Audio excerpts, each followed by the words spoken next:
Allô tout le monde! Aujourd'hui, je vais vous montrer comment imprimer le nom de votre enfant afin que votre enfant puisse apprendre à écrire son nom, les lettres de l'alphabet ou les chiffres. Alors restez connectés et je vous montre comment faire.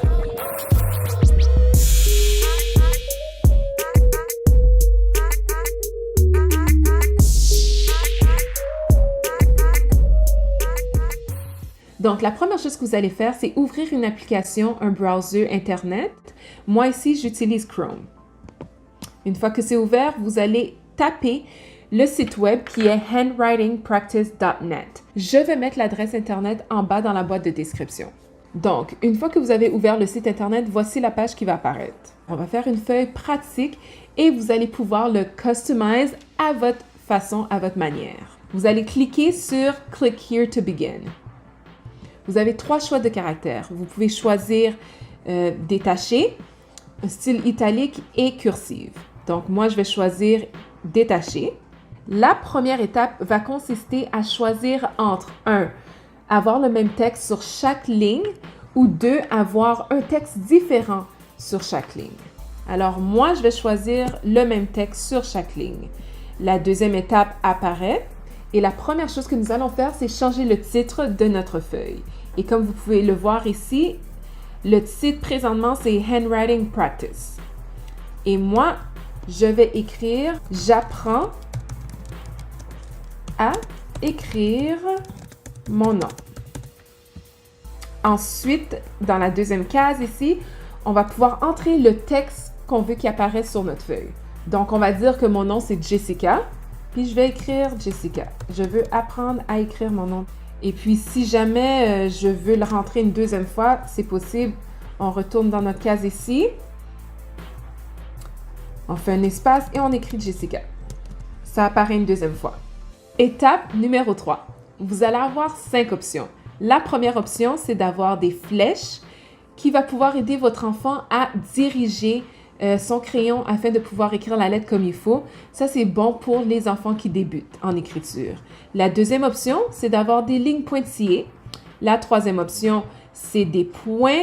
Et puis, la quatrième option, c'est d'avoir juste des lignes pour permettre à l'enfant d'écrire son nom par elle-même. Et puis, la dernière option, c'est d'avoir aucune ligne du tout. Alors, moi, je vais choisir des lignes pointillées partout. Étape numéro 4.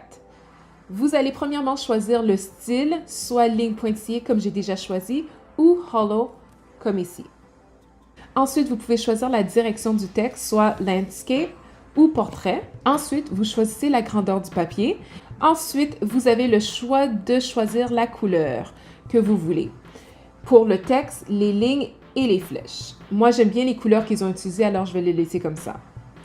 Ensuite, vous pouvez choisir de changer le caractère en cursive, italique ou tout simplement le garder en lettres détachées. Moi, je le garde en lettres détachées. Et la dernière étape, c'est de choisir la grandeur du texte qui va apparaître sur la feuille. Alors, il y a small, un autre small mais un petit peu plus gros. Il y a medium, large et big.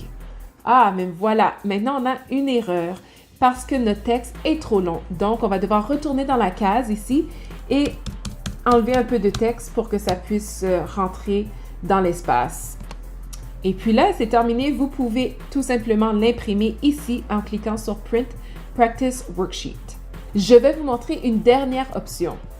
Pour cela, il va falloir retourner dans l'étape numéro 1, dans la case jaune, et on va choisir un texte différent sur chaque ligne. Et j'aime utiliser cette option-là pour pratiquer les lettres et pour pratiquer les chiffres. Donc ici, si on veut, on peut changer le titre. J'apprends à écrire mes chiffres. Ensuite, je vais entrer les chiffres un après l'autre. 1, Enter, 2, Enter, 3, Enter, 4, Enter. Si je veux avoir plus de chiffres, il va falloir que j'ajuste la grandeur des caractères. Donc ici, je vais choisir Medium et là, j'ai un petit peu plus d'espace. Alors, je vais rajouter 5, 6, 7.